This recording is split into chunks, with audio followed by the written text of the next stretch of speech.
Welcome, our fellow lovers of love, and thank you for joining us on yet another excursion through the stream of consciousness, down the river of tranquility, to fill the lake of life with love.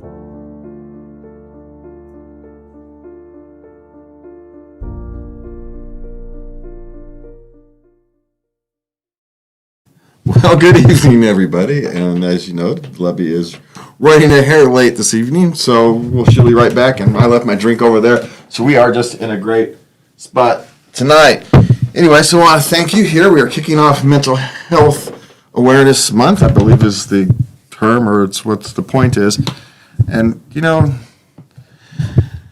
mental health is a strange beast, right? You know, as someone who's having a lifetime anxiety disorder, you know, there's a truth to it. You know, if it made sense, it would be called a disorder. And so, you know, we want to be aware of that. But at the same time, we don't want to live our lives as victims. And finding that balance between, you know, being open with your differences and you know, accepting them and working on yourself as a human being to becoming the person you want to be. And, you know, that's a fine line there. You know, mental health, you know, between accepting, you know, where you are, who you are, and your mental health is, and allowing yourself to become a victim. There's a difference. Yes, there is. A victim of your condition. And so you want to be careful with that. But also one of the things we want to think of, especially we've been talking about this for, 3 years now, almost, is, you know, let's prevent you can help by being careful with your approach to life. You can help prevent mental health issues by dealing with your emotional health issues when they first come to light. Because a lot of times what our mental health issues end up being is they are unresolved emotional issues. And if you don't resolve your emotional issues, they can develop and manifest themselves in strange and unique ways. Right? You know, unresolved issues can manifest themselves in strange and unique ways. They come out sideways. They will come out. Yeah, and you don't know what it is 10, 15 years later when these things manifest themselves negatively, when it, you know, destroys your life and you have to rebuild yourself. You're much better off starting that process earlier than later. And so I encourage everybody to focus on your emotional health before you need mental health help. You know, maybe you don't need mental health help at the moment. Great. But, you know, focus on your emotional health, and you can help prevent some mental health issues later. I think it's something we can contemplate, at least. Yes. As we move forward. And as always, I don't think I have where's my banners? Do I have the mental health hotline thing? Yes, I do. Mentalhealthhotline.org, 1-866-903-3787 is a national resource for here in the United States. You can call. And again, they'd rather talk to you sooner rather than later, right? The earlier in the process you can reach for help, the higher likelihood of success. And no path is going to be easy. We're not going to fool you here, but the sooner you start, the sooner you become the person you want to be. Okay, so what do we got first for tonight?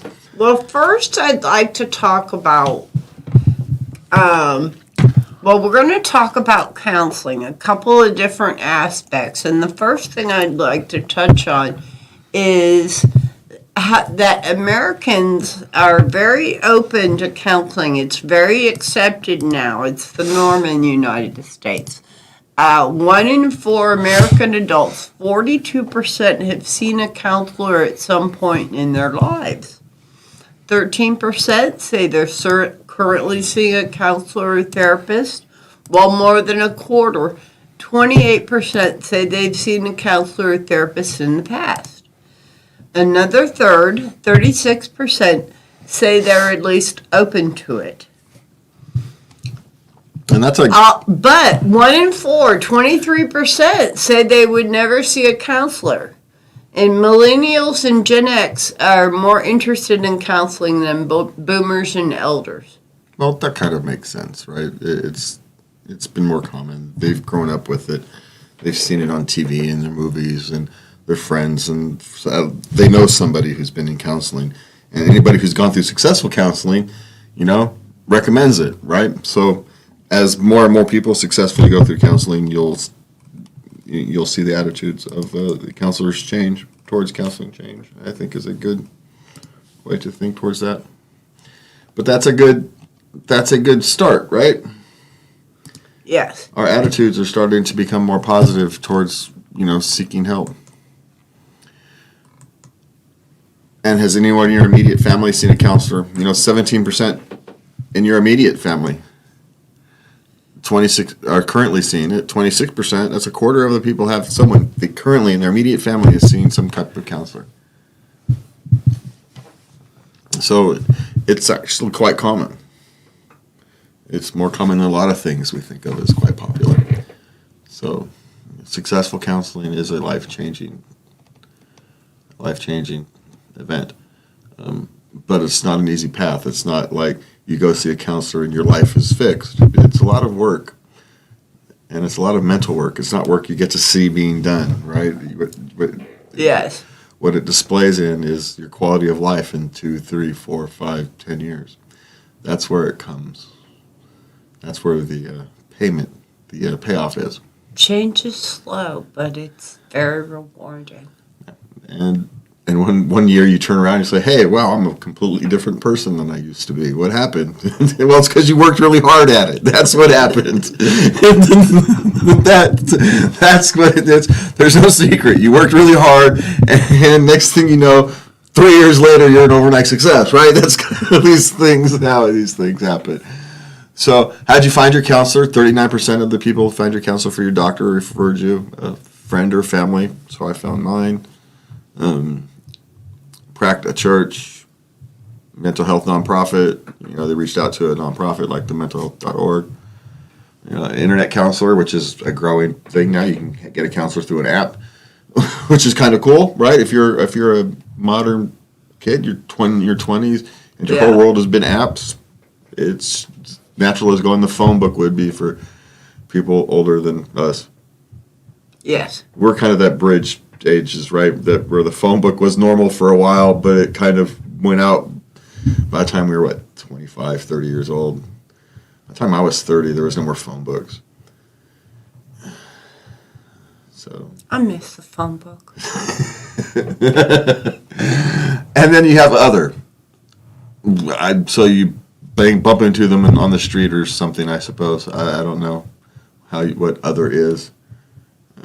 Ad on a billboard, maybe, something like that. So that's interesting. The most important in choosing a counselor, affordability. People say it's 46% because you can't afford it. But here's the thing: good counselors aren't necessarily expensive.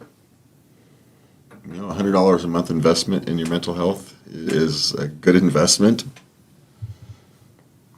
right? Think of it as an investment. Yes. That's $1,200 a year. It's not much. Lots of people spend more on more than that on Coffee. Yeah, or takeout or whatever it is. So, and you can actually find cheaper. Lots of counselors work on sliding scales, and you can find them through organizations. And so there's ways. Specialization or expertise. 42% chose because of that. About a third choose on years of experience. That's a double-edged sword for me because how do people get experience if people aren't willing to take the risk? So the cheaper people are the younger people who don't have experience yet, and so that's always a difficult one, right? Do you give some young therapist, counselor, their shot, a chance? Do you give them a chance?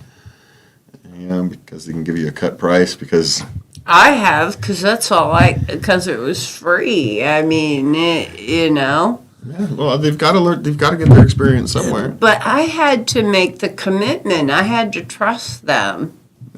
Yeah. Give them the chance. That's actually an interesting question. So someone like me, who's my counselor is getting ready to retire, and she doesn't think I really need counseling. But I like to have someone to check in with. Maybe it'd be a good idea for me to go find a beginning counselor and say, hey, let's go, I'm not so hard at this stage. But I've had complex things. We can help each other. You can help. You can kind of be a sounding board for me, and I can help you. Maybe that's an interesting. I have to think about that. This way, I can help a young, counselor. Learn practice his craft. At the same time, I get what little help I actually need. I just need someone to check in with. Just kind of a third party that's there to kind of check in with me and go, "Are you sure you're viewing that situation properly?" Oh, well, I think so, but let's walk through it, right? Right. Maybe I am, maybe I'm not, right? They don't know, so the question is, okay, so let's walk through it. And at the end stage counseling, stage whatever you want to call it, stage 3, stage 4, stage 7, whatever your theory is, that's all you're doing. You're just checking in, making sure you're not going off the rails. You're just keeping yourself on the rails. And anybody who has, like me, a lifetime anxiety disorder, you want to make sure you do that. Because going off the rails is not a good idea. It's just not a good idea. Okay, so what else you got? Positive reviews from people proximity or convenience. Hey, if you've got limited mobility, you have to do